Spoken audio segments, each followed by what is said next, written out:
Hello, I'm Clifford White, Director of the Spiritual Arts Foundation. Today I'm meeting Nigel Peace, author of the new spiritual novel The Unbroken, at his beautiful garden in Stanmore. Nigel, your book is described as a love story and an adventure in mysterious worlds of the mind. Can you tell us a bit more about yourself and about the book? How did you come to write it? Hello Clifford, hello everybody watching, thank you. Yes, this book means absolutely everything to me. It's been a strange and wonderful life. Of course, on the one hand, there's the real world where we have to make a living, provide for our families. So I've had an academic career in science and philosophy and mathematics. But alongside all of that, there have been so many psychic and spiritual experiences that led me on a lifelong study of human consciousness and the paranormal. I've been fortunate enough to be able to write, publish several Mind, Body, Spirit books and many magazine articles, but it came to a point where I wanted to put everything that I have learned about spirituality and the mind into one book, and that's The Unbroken. So why did you choose to write this as a novel? Well, there are many very good non-fiction books about spirituality, various beliefs, theories and faiths already. But I think most people like to read a good story, especially if it's a love story and an adventure in mysterious worlds. So hopefully in that way the reader engages with the characters, and if they care about the characters, then they're more likely to think about the ideas being expressed, along with all the twists and turns of the story. So who are the main characters and why should we care about them? Well, our heroine is Eva. She's a young woman who appears to have just passed over from this world into a strange new world. Now, Eva had no religious or spiritual beliefs herself, so she has no expectations of what might be happening to her. And at first her mind is struggling to understand her surroundings. And of course that matters to all of us because it's going to happen to all of us one day. She finds herself in a strange, beautiful, misty island, completely alone. She's a brave young woman with a wry sense of humour, and she starts to explore the island and gradually learns where she is, why she's there, and what she has to do. And there's another main character, isn't there? Yes, that's right. There are two stories going on in parallel to begin with.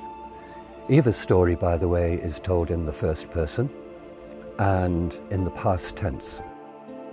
If you like, she's the narrator of the story. But there's a separate story involving a young man called Roy. He appears to be living in a human world on Earth, at first in the early 1970s. But he's a young man who's tormented by grief. There's some kind of trauma that has happened in the past. We don't quite know what it is at first.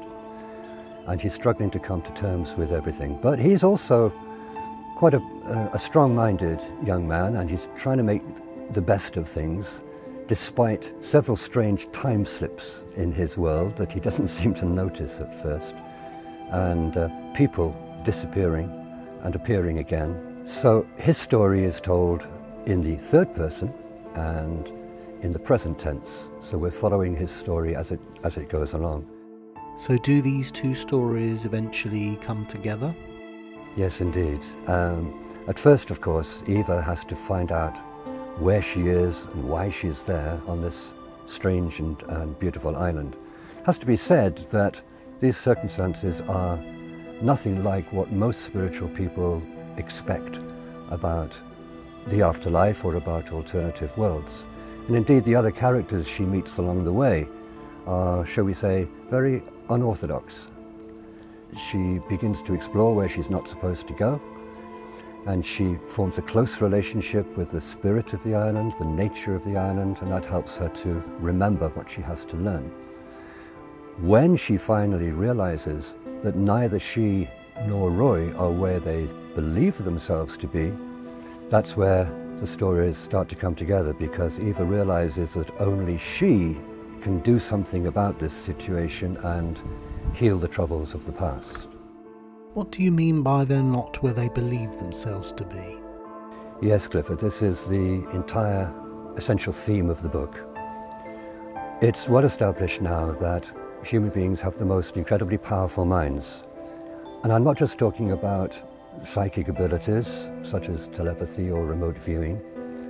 We have a great deal of evidence now through, for example, out-of-body or near-death experiences, that human consciousness can live separately from the body and can exist in other places and other times. So what this book is trying to address is some alternative ideas about what these other worlds might look like. Is it fair to say that your vision of dying, the afterlife and spirit guides is rather different to what most spiritual people believe?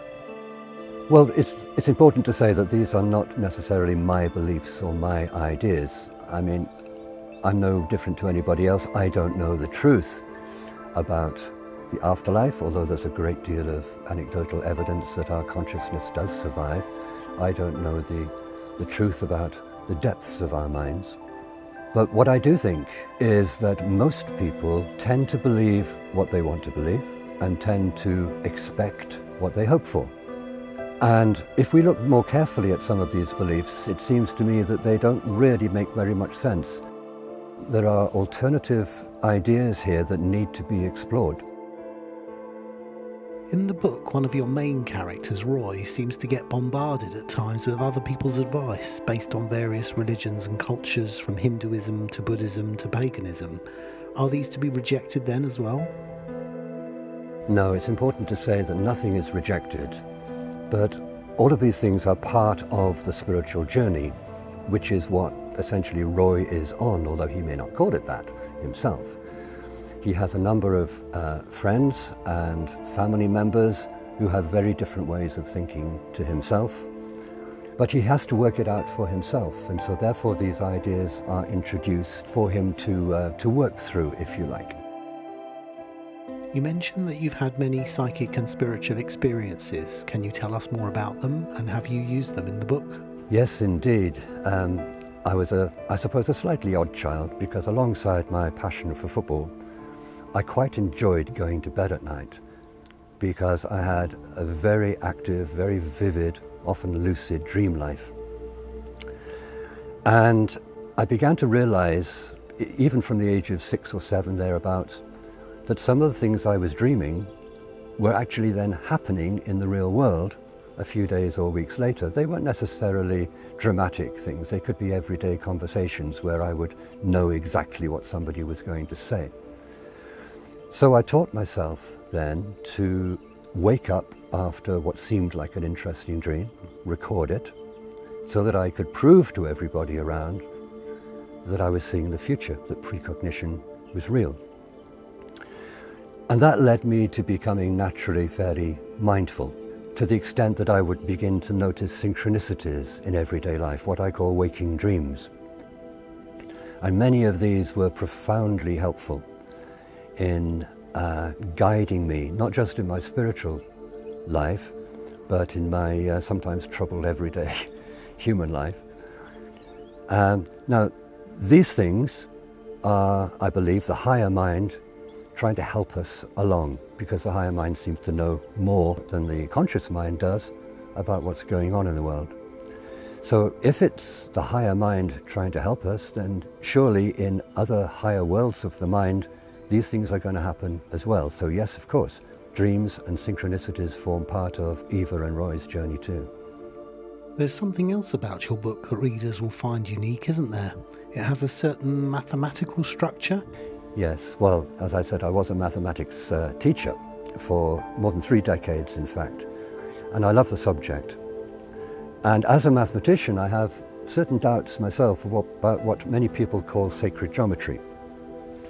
It seems to me that for something to be sacred, it needs to be ineffable. numinous, something that is not merely created by human beings to support this or that belief.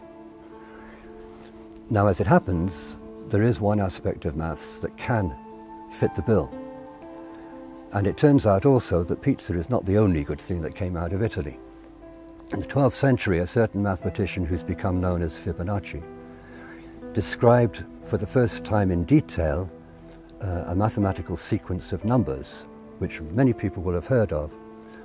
0, 1, 1, 2, 3, 5, 8, 13, 21, where each number is the sum of the two previous numbers. It's a mathematical model of how nature grows. We find, not only do we find these numbers in nature very frequently, including, by the way, in human beings, but the proportions, the geometric proportions formed by these numbers throughout nature. Our whole physical bodies are based around these proportions.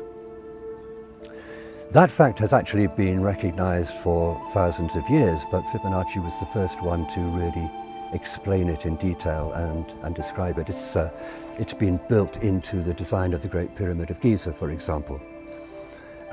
It's been used by the great artists like Da Vinci, Michelangelo, in their great works, purposefully used to make these works appear more natural and therefore more attractive.